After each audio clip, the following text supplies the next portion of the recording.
والصلاة والسلام على رسوله الكريم أما بعد فقد قال الله تعالى في القرآن الكريم وفي القرآن المجيد فأعوذ بالله من الشيطان الرجيم بسم الله الرحمن الرحيم إن الذين يرمون المحصنات الغافلات المؤمنات لعنوا في الدنيا والآخرة ولهم عذاب عظيم. قال نبينا صلى الله عليه وسلم من كان يؤمن بالله واليوم الآخر فليقل خيرا أو ليصمت. புகழும் புகழ்ச்சியும் அல்லாஹ்வுக்கே உரித்தாகட்டும். ஸலாத்தும் ஸலாமும் எம்பெருமானார் முஹம்மது முஸ்தபா ஸல்லல்லாஹு அலைஹி வஸல்லம் அவர்கள் மீதும் அவர்களின் வழியை பின்பற்றிய உத்தம சஹாபாக்கள், தாபிஈன்கள், தபா தாபிஈன்கள், அவுலியாக்கள், நாதாக்கள், ஷஹதாக்கள், குறிப்பாக இங்கு அமர்ந்திருக்கும் நாம் அனைவரின் மீதும் என்றென்றும் நின்று நிலவட்டுமாக. அல்ஹம்துலில்லாஹ். கண்ணியமிக்க அல்லாஹ்வின் நல்லடியார்களே, நாம் இன்று பார்க்க இருக்கின்ற தலைப்பு அவதூறு திகழ் பெரும்பா. அவதூறு பெரும்பா.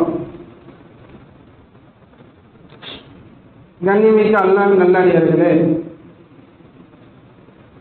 மனிதனுக்கு அதிகமான பாவங்களை ஏற்படுத்தி தரக்கூடியது நாவு.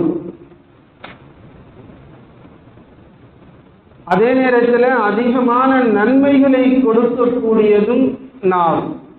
கலிமா சொல்லி நம்ம முஸ்லிமாக ஆகுவதிலிருந்து, குரான் ஓதுவதிலிருந்து, தொழுகையில குரான், அல்லாஹ்விடத்தில் துஆ கேட்கிறது, திக்ர் செய்கிறது, அல்லாஹ்விடத்தில் மன்னிப்பு கேட்கிறது, நாவால் எண்ணற்ற நன்மைகள் இருந்தாலும் அதே நேரத்தில் நாவால பல பாவங்களை அடையக்கூடியவனாக மனிதன் இருக்கின்றான். இப்ப நம்ம எடுத்துக்கொண்ட இந்த அவதூறு என்ற இந்த விஷயம் இருக்கிறதே, நாவால் ஏற்படக்கூடிய பாவம். அல்லாஹ் தஆலா குர்ஆன்ல சிலர்கள் தன் மனைவிமார்களை, நல்ல மனைவிமார், நல்ல பெண், எந்த பாவமும் செஞ்சிருக்க மாட்டாங்க, சுத்தமான புள்ள, எந்த ஒரு பாவமும் அறியாதவங்க, ஆனாலும் கோபத்தின் காரணத்தினால நம்மளுடைய நாவு கோபத்துல எவ்வளவு வார்த்தைகள் வருது, எப்படியெல்லாம் திட்டுறாங்க கோபத்துல. விபச்சாரத்தை கொண்டு ஒரு பெண்ணை அவதூறு சொல்வது, இது மிகப்பெரிய ஒரு பாவம். எப்படி அப்படின்னு சொன்னா, ரசூலுல்லாஹ் சொல்றாங்க, 8 விஷயங்களை நீங்க பயந்து கொள்ளுங்க, உங்களை அழித்திடும் அந்த 8 விஷயங்கள். அதுல ஒரு விஷயம், முஃமினான, எந்த பாவமும் அறியாத அப்படிப்பட்ட மனைவிமார்களை, பெண்களை, அல்லது மற்ற அண்டை வீட்டுக்கார பெண்களையோ இல்லை மற்ற பெண்களையோ, அல்லது எந்த பாவம் அறியாத ஆண்களையோ விபச்சாரத்தை கொண்டு ஒருவர் அவதூறு சொல்றார். அவங்க அப்படியேப்பட்டவங்க, இப்படியேப்பட்டவங்க. யா ஜானியா, விபச்சாரியே. நம்ம யோசிச்சா, எந்த அர்த்தமுள்ள இந்த வார்த்தைகள் யோசிச்சா, நம்ம புழக்கத்துல என்னென்ன வார்த்தைகளை பயன்படுத்துறாங்க மக்கள் என்பதை யோசிச்சா புரியும். அதை வெளிப்படையா சொன்னா நல்லா இருக்காது. யா பாகியா, அலிச்சாத்தியம் செய்யக்கூடியவளே, கேவலமானவளே என்றெல்லாம் அழிக்கிறது. ஒரு கணவனை பார்த்து அந்த கணவனை திட்டும் பொழுது அவங்களுடைய மனைவியை சேர்த்து திட்டுறது, அப்படிப்பட்ட கணவனே, இப்படிப்பட்டவளுக்கு பிறந்தவனே. நல்லா யோசிச்சா புரியும் என்னென்ன வார்த்தை மனிதர்களுக்கு மத்தியில கோபம் வந்துட்டா மனைவியை திட்டத்திலிருந்து, கூட பிறந்த சகோதரியை திட்டத்திலிருந்து, சில நேரங்களில் அல்லாஹ் காப்பாற்றலும் பெற்ற தாயை திட்டுவதிலிருந்து, இப்படிப்பட்ட வார்த்தையை வைத்து மற்ற பெண்களையும் திட்டுவதிலிருந்து, கோபம் யாரிடத்துல நம்ம கோபமா இருக்கிறோமோ, யாரிடத்துல நமக்கு யார் எதிரியோ, யாரிடத்துல சண்டை போட்டுக்கிட்டு இருக்கோமோ, இது போன்ற ஒரு விபச்சாரத்தை வைத்து திட்டுவதற்கு பெயரு அவதூறு. இந்த கதுப்பு என்று சொல்லுவாங்க அரபியில. அவதூறு அப்படின்னு சொன்னா விபச்சாரத்தை மட்டும் சொல்றது இல்லை, அவங்களுடைய குறையை சொல்லி இழிவாக திட்டுவது, அவங்களை கேவலமாக சப்தம் போட்டு அவர்களை கேவலமாக எல்லோருக்கும் தெரிவதை போன்று அப்படிப்பட்டவங்க இப்படிப்பட்டவங்க திட்டுவது. இப்படி திட்டுவது மிகப்பெரிய இவர்களை இவ்வாறாக நாவால் கோபம் வந்துவிட்டா சொல்லவா தேவை, அல்லாஹ் காப்பாற்றணும். இப்படி திட்டக்கூடியவங்களை தன் மனைவியாக இருந்தால் ஆனால் சில மனிதர்களை நம்ம கேள்விப்பட்டிருப்போம், அப்படிப்பட்டவை இப்படிப்பட்டவெல்லாம் திட்டிட்டு கேவலமாக மற்றவங்களுடன் சேர்த்து வைத்து பேசிட்டு அவ கூட தான் அவன் வாழ்றான்.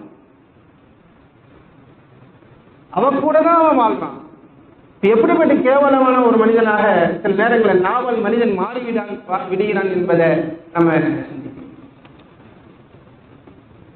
கோபத்துல பேசிக்க இப்ப நாளைக்கு யார் கூட வாழ்றேன், இன்னைக்கு யார் கூட வாழ்றேன், அப்ப நம்ம திட்டக்கூடிய எவ்வளவு இழிவானவன் ஆயிட்டான். எப்படிப்பட்ட பெண் என்று பேசிட்டு நாளைக்கு அவ கூட வாழ முடியுது. அதனால எப்பொழுதும் நாவை ரொம்ப கவனமாக வைத்துக் கொள்ள, என்னென்ன பேசணும், ஏதாவது பேசணும். அல்லாஹுடைய திக்கிர்ல இருந்தா நாவு தடம் குரலா. குர்ஆன் யாசீன்ல வரும்,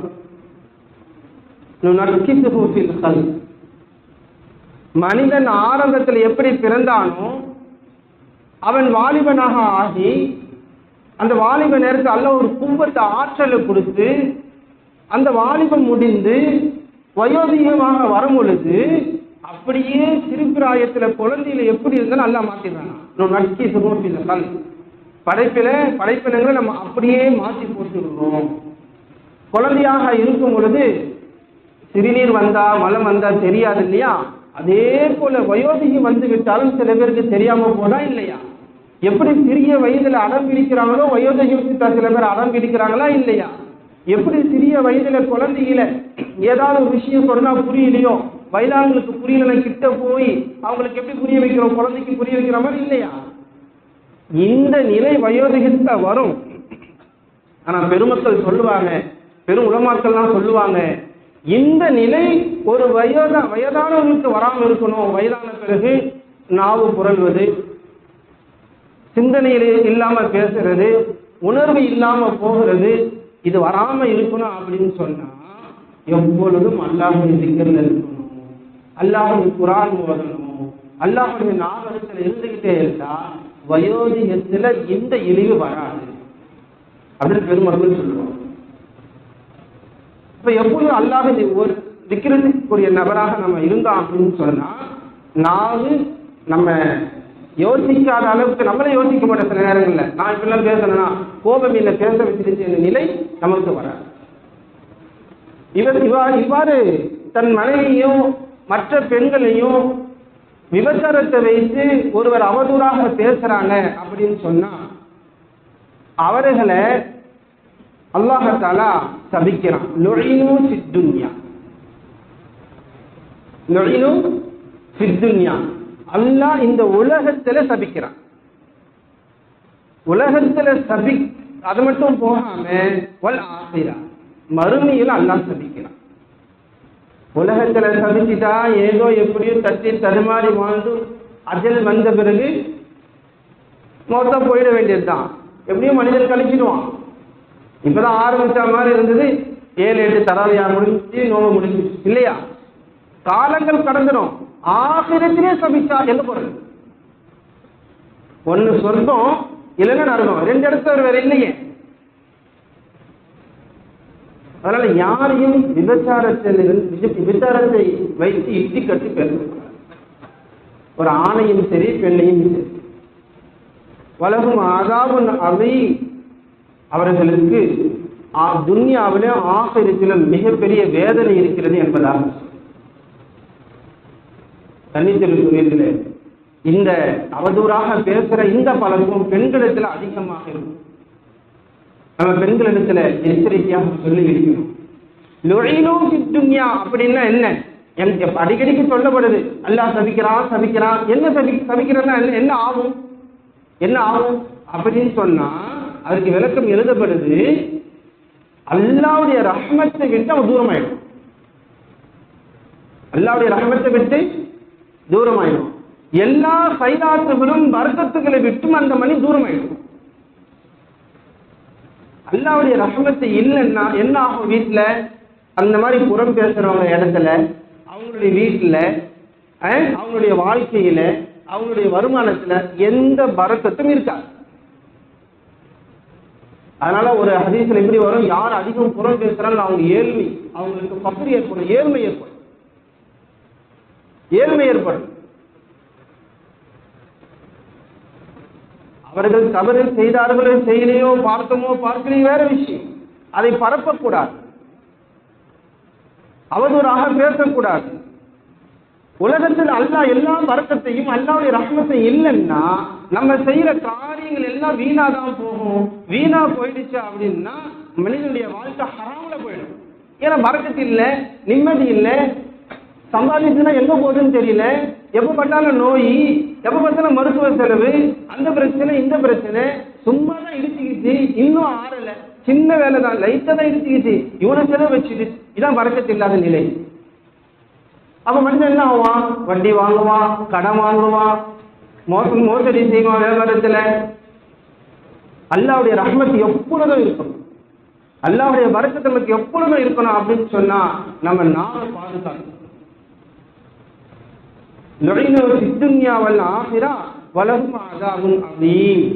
இந்த உலகத்துல மிகப்பெரிய வேதனை அவங்களுக்கு இருக்கும், நிம்மதி இல்லாத வாழ்க்கை. உலகத்துல எப்பொழுது உனக்கு நிம்மதி பரக்கத்து இல்லையோ நீ அதை தேடி போய்கிட்டு இருப்ப, நன்மை சம்பாதிக்க மாட்டேன். எப்பொழுது உலகத்தில் நன்மை சம்பாதிக்கலையோ ஆட்டோமேட்டிக்கலி ஆகிரத்தில் உனக்கு நன்மையே இல்லாம அந்த வேதனை தானே வந்துடும். அதான் அல்லாஹ் சொன்ன உலகம் அதாவது மிகப்பெரிய வேதனை அவர்களுக்கு இருக்கிறது. அது மட்டும் இல்ல கண்டித்திற்குரியர்களே, யௌம தஷ்ஹது அலைஹிம் அல்சினத்துஹும் வ ஐதீஹிம் வ அர்ஜுலுஹும். கை காட்டி பேசுறாங்க, அதோ போறாமல் அவன் அப்படியேப்பட்டவன், அதோ போறாமல் அவன் அப்படியேப்பட்டவன். கை சாட்சி சொல்லும், இவன் அவங்களை அவதூறு சொன்னாங்க. நாவு பேசிச்சுல, நாவு சாட்சி சொல்லுமா, இவரு அந்த பெண்ணை பத்தி பேசுனாங்க, அந்த ஆணை பத்தி அப்படிப்பட்டவன் பேசுனாங்க. காலு சாட்சி சொல்லும், என்ன பண்றாங்க போய் பாரு, எங்க போறாங்க போய் பாரு. காலு சாட்சி சொல்லும். எல்லாமே சொல்றான், அல்லாஹ் நினைத்தால் எதுவும் செய்ய வைப்பான். கையை பேச வைப்பான், காலை பேச வைப்பான், நாம பேச வைப்பான். பிமா கானு யாமலூன். கியாமத் நாள்ல நாவை பேசாமலும் வைப்பான், கை காலை பேச வைப்பான். அல்லாஹ் இந்த மிகப்பெரிய ஒரு கை சேதமான இந்த பாவத்திலிருந்து நம்மளை பாதுகாப்பாங்க. அடுத்து அல்லாஹ் சொல்றான், யாரு இப்படி அவதூறு சொல்றாங்களோ, ஒரு ஆணை பார்த்தோ பெண்ணை பார்த்தோ அப்படிப்பட்டவங்க இப்படிப்பட்டவங்க. இன்னொரு விஷயம் என்னன்னா, கண்ணியத்திற்குரிய அல்லாஹ் நல்லடியார்களே, நம்ம சிந்திக்கணும். யாரோ தப்பு செய்தாங்க, அதை பார்த்து பேசுறாங்கன்னா அது வேற விஷயம். சரி, பேசக்கூடாது, அது நம்ம இப்போ சொன்ன ஸ்தாபனைகள்லாம் ஏற்படும். சும்மா நான் பேச்சிலேயே அந்த வார்த்தைகள் வருது மனிதரிடத்துல, இதற்கு என்ன சொல்றதுன்னு தெரியும். சும்மானா இந்த பேச்சு அப்படிப்பட்டவன் இப்படிப்பட்டவன் அப்படிப்பட்டவன் அப்படின்னு வருது இல்லையா, இது எல்லாம் நம்ம நாவிலிருந்து தவிர்த்து கொள்ளணும், நாவிலிருந்து தவிர்த்து கொள்ளணும்.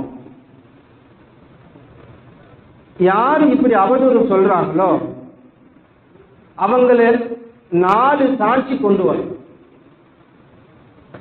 இவர் சொல்றாரு அப்படிப்பட்ட பெண் அப்படிப்பட்ட ஆண் சொல்றாரு இல்லையா, 4 சாட்சி கொண்டு வரும். இவரும் ஒரு ஆளு, இவர் கூட 3 பேர் அந்த விபச்சாரம் செய்து பார்த்துருக்கணும். இல்ல அங்க போனாங்க, அதெல்லாம் கிடையாது. கதவை சாத்தினாங்க, அதெல்லாம் கிடையாது. 2 ஹவரா பேசினாங்க, அப்படிலாம் இல்லை. நேருக்கு நேரு பைக்கினா தெளிவா பார்த்தியா அப்படின்னு அந்த காசி கேட்கணும். ஒரு காசி கிட்ட அழைச்சிட்டு போறோம், குடிச்சிட்டு போறோம், விபச்சாரம் செஞ்சுட்டா அப்படின்னு சொல்லி, இவன் விபச்சாரம் செஞ்சுட்டான் அப்படின்னு சொல்லி. அப்ப அந்த காசி எப்படி கேட்கணும்னா, பைக்கினா தெளிவா பார்த்தியா, தெளிவா பார்த்தியா. 4 பேர் சாட்சி சொல்லணும். இல்ல 4 பேர்ல 3 பேர் உறுதியா சொல்றாங்க, ஒருத்தர் பின் வாங்கிட்டாலும் அவர்களை 80 ஜல்தா 80 சாட்டை அடி அடிக்கணுமோ உலகத்தில். 80 சாட்டை அடி அடிக்கணும். அதோட அல்லாஹ் விடல வலா தக்பலு லஹும் ஷஹாதத்தன் அபதா. அவர்களுடைய சாட்சியை எங்கேயும் எப்பொழுதும் ஏற்றுக்கொள்ளக்கூடாது. ஏதாவது ஒரு பிரச்சனை நடக்குது, அவர் சொல்றார், நான் பார்த்தேன்பா 2 பேர் சண்டை போடுங்க, இவன் தான் முதல்ல அடித்தான், இந்த மாதிரி ஏதோ ஒரு சாட்சி சொல்றாரு வைங்களேன், இவனா அவதூறுல பொய் சொன்னான் தானே, நீ வெளியே போ, உன் சாட்சி அல்லா ஏற்றுக்கூட சொல்லிட்டான், வெளியே போ. எவ்வளவு பெரிய இழிவு இது. எந்த கூட்டம் நடந்தாலும் அந்த கூட்டத்துக்கே போகாத தகுதி இல்லாதவரும் ஆயிரம் மனுஷன்.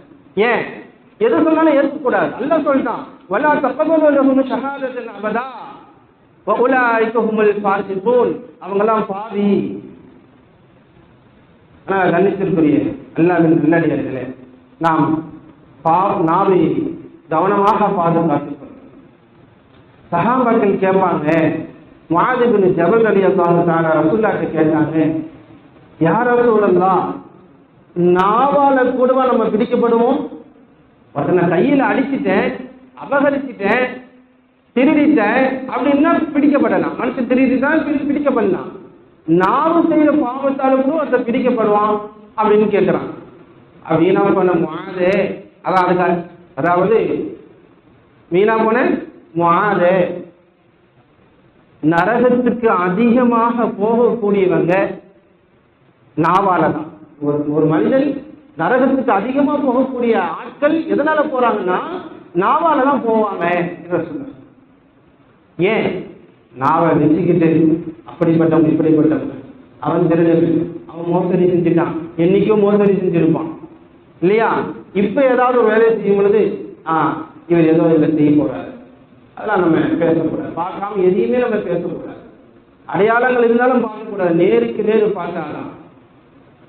ரசூலுல்லாஹி ஸல்லல்லாஹு அலைஹி வஸல்லம் சொல்றாங்க, யார் அல்லாஹ்வையும் மறுமை நாளையும் ஈமான் கொண்டு இருக்கிறாங்களோ அவங்க நல்லதே பேசட்டும், நல்லது தெரிஞ்சா பேசட்டும், ஏதாவது நேரில் பார்த்தா பேசட்டும், வெளிப்படையாக தெளிவான விஷயமா இருந்தா பேசட்டும், இல்லைன்னா மௌனமாக இருந்துகிட்டோம் சொல்லிட்டு அல்லாஹ் தஆலா சொல்றான் அப்படின்னு ரசூலுல்லாஹி சொல்ற ஒரு ஹதீஸ், மா யல்ஃபிலு மின் கௌலின் இல்லா லதீஹி ரகீபுன் அதீத். மனிதன் பேசக்கூடிய எல்லாமே கண்காணித்து எழுதக்கூடிய மலக்குகள் அல்லாஹ் வச்சிருக்கான் இல்லையா? அந்த மலக்கு எழுதுறாங்க.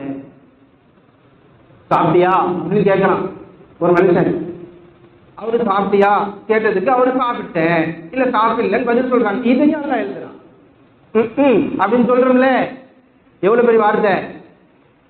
யாராவது நல்ல தொழுறாரு, தொழுந்தீங்களா, அவன் இப்பதான் தொழுந்துட்டு வந்தேன், நீ தொழுவு அப்படின்னு சொல்றாங்க வீட்டுல. அப்படின்னு என்ன அர்த்தம்? என்ன உள்றங்க என்ன அர்த்தம்? இவர் வந்துட்டாரு, இவர் சொல்ல வந்துட்டார் அப்படின்னு அர்த்தம். எவ்வளவு பெரிய வார்த்தை. இதையும் எழுதப்படும். அதான் இந்த ஆயத்தை அறிவிக்குது. இப்ப ஏதாவது ஒருத்தரை சொல்லிட்டு இருக்கோம், இப்ப வருவான் பாரு, இப்ப பாரு வருவான் பாரு, கொஞ்ச நேரம் ஆயிடுச்சு, அந்த நம்பர் வரல, அதுக்கு முன்னாடி ஏதோ பலா பேசியாச்சு இவரை பத்தி. கொஞ்ச நேரம் கழிச்சு வராரு, கூட இருந்த பேசுறவங்க வேற சிந்தனையில இருக்காங்க, அந்த சிந்தனையை இவர் கொண்டு வரணும் அப்படின்னு கதைக்கிறாங்களா இல்லையா? இதையும் எழுதப்படும். இதான் இந்த ஆயத்து சொல்லுது, இதையும் எழுதப்படும். நாளைக்கு கியாமத்து நாள்ல ஒவ்வொரு பட்டோலையும் எழுதப்பட்டு கொடுக்கப்படும். வலது கையில கொடுத்தா சொர்க்கவாசிகள் அடையாளம் அல்லாஹ் நம்ம அனைவரும் அந்த கூட்டத்தில் ஆகுவான். நம்மளோட பட்டோலையே செய்த எல்லா நல்ல காரியம் கெட்ட காரியங்களும் எழுதின அந்த பட்டோலை இடதுக்கார் கையில யாருக்கு கொடுக்கப்படுதோ அவர்கள் நரகவாசி அல்லாஹ் இந்த கூட்டத்தை விட்டு நம்மளே பாதுகாப்பாங்க. இந்த பட்டோலையை மனிதனுக்கு கொடுத்து அல்லாஹ் கழுத்துல மாட்டி விட்டுருவான். அந்த மனிதன் அந்த பட்டோலை எடுத்து படிச்சு பார்த்துட்டு, மாலி ஹாதல் கிதாப், என்ன இந்த கிதாபுக்கு என்ன ஆயிடுச்சு, இந்த புத்தகத்தை என்ன ஆயிடுச்சு, லா யுகாதிரு சகீரத்தும் வலா கபீரத்தும் இல்லா அஹ்சாஹா, நான் செஞ்ச பெரிய பாவம் சின்ன பாவம் எல்லாத்தையும் எழுதி வச்சிருக்குது, எல்லாத்தையும் எழுதி வச்சிருக்குது அப்படின்னு ரொம்ப ஆச்சரியப்படுவாங்க. கண்ணியத்திற்குரிய அல்லாஹ் நல்லடியார்களே, நம்ம நாவை ரொம்ப பாதுகாத்து வச்சுக்கணும். என்ன பேசணும், ஏதோ பேசணும், பேசிய பிறகு என்ன பேசணும், கரெக்டாக தான் பேசணுமா. இப்படி கவனிச்சு ஆரம்பிச்சுட்டேன்னு வைங்களேன், பேசிய பிறகு ஒரு கோபத்தில் பேசணும், இல்லை ஏதோ ஒரு விஷயத்துல பேசணும்னா பேசிய பிறகு நம்ம சரியா தான் பேசணுமா அப்படின்னு கவனிக்க ஆரம்பிச்சிட்டுன்னா சிறிது காலத்துல என்ன ஆகிடும், நம்மளுடைய பேச்சு மாறி போய் நல்ல தெளிவான பேச்சாக ஆகிடுங்கிற எந்த ஒரு சந்தேகம் இல்லை. ரசூலுல்லாஹி ஸல்லல்லாஹு அலைஹி வஸல்லம் ஹதீஸ்ல இப்படி சொன்னாங்க,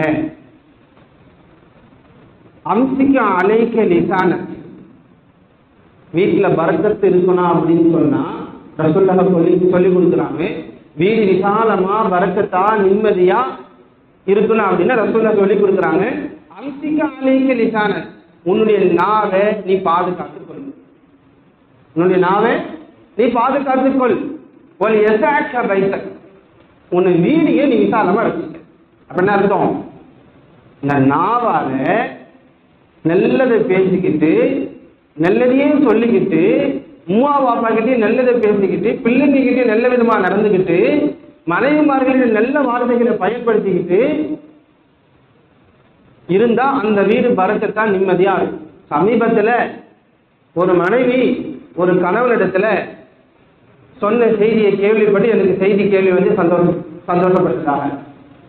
எண்ணிக்கும் இல்லாத அந்த கணவர் மனைவி கிட்ட நான் போயிட்டு வரேன் அப்படின்னு சொல்லிட்டு போனாராம். நான் போயிட்டு வரேன் அப்படின்னு சொல்லிட்டு போனாராம்.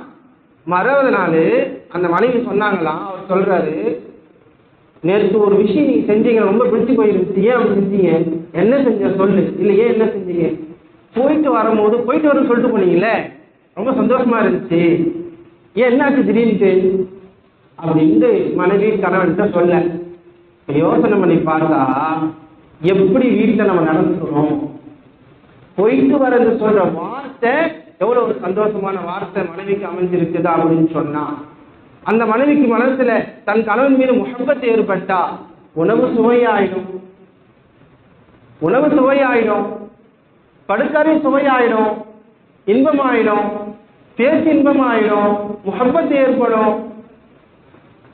பதிலுக்கு வந்த வீட்டுக்கு நம்ம வெளியே போயிட்டு வந்த உடனே சாப்பிட்டீங்களா என்ற வார்த்தை மனைவி கேட்க ஆரம்பிச்சிடுவாங்க. அதனால ரசூலுல்லாஹ் சொல்றாங்க, உன்னுடைய நாவை நீ பாதுகாத்துக்கொள், தடுத்துக்கொள், பாவங்களை விட்டு, அப்படி இருந்தா உன்னுடைய வீடு விசாலமாக ஆயிடும் என்பதால். அல்லாஹ்வுக்கு மிக தூரமான ஆள் யாரு அப்படின்னு சொன்னா கெட்ட குணம் உள்ளவங்க தான், கெட்ட குணம் உள்ளவங்க தான் என்று ரசூலுல்லாஹி ஸல்லல்லாஹு அலைஹி வஸல்லம் சொல்றாங்க. அதனால கண்ணியத்திற்குரிய அல்லாஹ்வின் நல்லடியார்களே, நம்ம யாரை பற்றியும் இழிவாக கேவலமாக அவதூறு, முக்கியமாக விபச்சாரத்தை வைத்து பேசுகிறது, அவங்களுடைய திருட்டு பழக்கம் யாருக்காவது இருக்குன்னு அவங்கள வைத்து பேசுகிறது, அவங்க கிட்ட வேற ஏதாவது மோசடி செய்யக்கூடிய பழக்கம் இருந்தா அதை வைத்து மற்றவங்கள்ட்ட பரப்பி விடுகிறது. யார் ரசூலுல்லாஹி ஸல்லல்லாஹு அலைஹி வஸல்லம் ஒரு ஹதீஸ்ல எப்படி சொல்லுவாங்க, ஒரு முஃமின் இன்னொரு முஃமினுடைய குறையை மறைத்தால், ஒரு முஃமின் இன்னொரு முஃமினுடைய குறையை மறைத்தால் கியாமத்து நாள்ல அல்லாஹ் அந்த மனிதனுடைய குறையை மறைக்கிறான். மனிதன் பாவம் செய்யதான் செய்வான். ஒரு மனிதன் திருடிட்டான்னு வைங்களேன், இல்ல விபச்சாரம் செஞ்சுட்டான்னு வைங்களேன், அந்த திருடுறதுக்கு அவனுக்கு வாய்ப்பு இருந்துச்சு, திருடிட்டான், ஏதோ நிலைமை, அதே நிலைமை உனக்கு வந்து அந்த பணம் தனியா இருந்து நீயும் தனியா இருந்து அந்த வாய்ப்பு இருந்தா நீ திருட மாட்டியா? என்ன நிலைமை இருக்கணும்? ஏழ்மை என்ற நிலைமை இருக்கணும். அவனுக்கு ஏழ்மை ஏதோ நிலைமை திருடிட்டான், நீ அந்த இடத்துல இருந்தா செஞ்சுதானே இருப்ப. அப்புறம் என்ன இயற்கையானோ அவன் அப்படி இப்படின்னு பேசுறது. ஒரு பெண் தனியா இருக்கிறா, இல்ல ஒரு பெண் வந்து அவங்ககிட்ட சிரிச்சு பேசிட்டா இது தப்பு செஞ்சுட்டான், அது அந்த நிலை உனக்கு வந்தா? அதனாலதான் அல்லாஹ் சொல்றான், அவனுடைய ஏதோ ஒரு கெட்ட நேரம் தப்பு செஞ்சுட்டான், நீ மறைச்சிடு. அவன் முக்மீன், அதனால நீ மறைச்சியனா கியாமத் நல்ல உன்னுடைய பாவத்தை அல்லாஹ் மறைப்பான் என்பதாக. மறைப்பான் அர்த்தம் மன்னிச்சுட்டான்னு அர்த்தம், மன்னிப்பான்னு அர்த்தம். அல்லாஹ் மறைச்சு என்ன செய்ய போறான்? மன்னிக்க போறான் அப்படின்னு அல்லாஹ் தஆலா குர்ஆன்ல சொல்றான், இன்னல்லதீன யுஹிப்பூன அன் தஷீஅல் ஃபாஹிஷத ஃபில்லதீன ஆமனு. சிலர்கள் மற்றவர்களிடையே இழிவான செயல, தவறான செயல, அது எந்த தவறாக இருந்தா எடுத்துக்கொள்ளலாம், பரப்புவதற்கு பிரியப்படுறான். மற்றவங்களுடைய குறை, பிரச்சனை, ஏதோ ஆபத்து, ஏதோ நடந்துருச்சு, இந்த விஷயத்தை முதல்ல இவர்தான் சொல்லணும் ஆசைப்படுவார், இவர்தான் சொல்லணும்னு ஆசைப்படுவார். அப்படி சில பேர் இருக்கிறாங்க. யாருடைய விஷயத்துலன்னா பில்லதீன ஆமன், ஈமான் கொண்டவர்களுடைய விஷயத்தில். அல்லாஹ் இங்க சொல்லி இருக்கணுங்க மனிதர்களுடைய விஷயத்துல அப்படின்னு சொல்லி இருக்கணும், இல்ல மற்றவர்கள் விஷயத்துல அப்படின்னு சொல்லி இருக்கணும். ஆனா அல்லாஹ் அப்படி சொல்லல, என்ன ஈமான் கொண்டவங்களுடைய விஷயத்துலன்னு சொல்றான். அப்படின்னு அர்த்தம், அவங்களுக்கு சப்போர்ட் பண்ண நான் வருவேன், அவங்களுக்கு உதவி செய்ய நான் வருவேன், அவங்களுக்கு பாதகமாக உன்னை நான் ஆக்குவேன், உனக்கு பாதகமாக இவங்களை ஆக்குவேன், உன்னுடைய செயல் எல்லாம் பாதகமாக போகும், நான் வருவேன். அவங்க யார் ஈமான் கொண்டவங்க? என்ன ஈமான் கொண்டவங்க. ஏன்னா முக்மீனை பத்தி அல்லாஹ் குர்ஆன்ல ஒரு இடத்துல எப்படி சொல்லுவான், யர்ஃபஅல்லாஹுல்லதீன ஆமனு, ஈமான் கொண்டவங்களை அந்தஸ்தை அல்லாஹ் உயர்த்துறான் போது நீ யார் அவங்களை இழிவுபடுத்துறதுக்கு? நல்லா கேட்கலாம். அது அதுக்கு அர்த்தம், ஈமான் கொண்டவங்களுடைய அந்தஸ்தை நான் உயர்த்துறேன், நீயே அவங்களை அசிங்கப்படுத்துற, நீங்க அவங்களை இழிவுபடுத்துற என்று அல்லாஹ் கேட்கவான். அதனால நாளை நம்ம ரொம்ப பாதுகாத்துக் கொள்ளணும். யாரு வந்து மற்றவங்களுடைய குறைகளை பரப்ப ஆசைப்படுறாங்களோ அவங்களுக்கு லகும் அதாவுன் அலீமுன் ஃபித் துன்யா வல் ஆখিরা, அதே உலகத்திலே அவங்களுக்கு தண்டனை இருக்குன்னு அல்லாஹ் சொல்றான். என்ன தண்டிக்க போறான்? போலீஸ் வந்து செலக மாட்டிக்கிட்டு போயிடுமா? இல்ல இல்ல நிர்வாகிகள் வந்து பிடிச்சிட்டு போயிடுவாங்களா மரத்துல? இல்ல, அல்லாஹ் வியாபாரத்துல, வீடுல, தொழில பரக்கத்து இல்லாம ஆக்குவான். அதான் உலகத்துல தண்டனை அர்த்தம். எந்த சைராத்துகளும் உன்னுடைய வாழ்க்கையில இருக்காது என்று அர்த்தம். அதனால கண்ணியத்திற்குரிய அல்லாஹ்வின் நல்லடியார்களே, நம்ம நாவை பாதுகாத்துக் கொள்ளணும். நாவை பாதுகாத்துக் கொள்ள வேண்டும் என்றால் அல்லாஹ்வை அதிகமாக திக்ர்கள் செய்யணும், அதிகமாக உண்மையை பேச ஆசைப்படணும், மரணத்தினுடைய பயம் அவ்வப்போது வரணும், கபர்ல என்ன நிலைமையோ என்ற பயம் வரணும், ஆகிரத்துல மஹ்ஷர் மைதானத்தில் நம்ம நிலைமைகள் என்ன என்ற பயங்கள் இருந்துகிட்டே இருந்தா நம்ம நாவை பாதுகாத்துக் கொள்ளலாம் என்பதுல எந்த ஒரு சந்தேகமும் கிடையாது. அல்லாஹ் தஆலா நம்மளுடைய நாவை அவதூறுகளை விட்டு பாதுகாப்பாங்க, நம்மளுடைய நாவை ஜாக்கிரங்களுடன் நாவாக நம்மளோட நாவை அல்லாஹ் ஆக்கி அருந்து வளைப்பாங்க. மரணத்தினுடைய நேரத்தில் லா இலாஹ இல்லல்லாஹ் முஹம்மது ரசூலுல்லாஹ் என்ற திருக்கலிமா சொல்லக்கூடிய நிலையில் மரணிக்க செய்வானாக. வாஹிரு தஅவானா அல்ஹம்துலில்லாஹி ரப்பில் ஆலமீன். அஸ்ஸலாமு அலைக்கும் வரஹ்மத்துல்லாஹி வபரகாத்துஹு.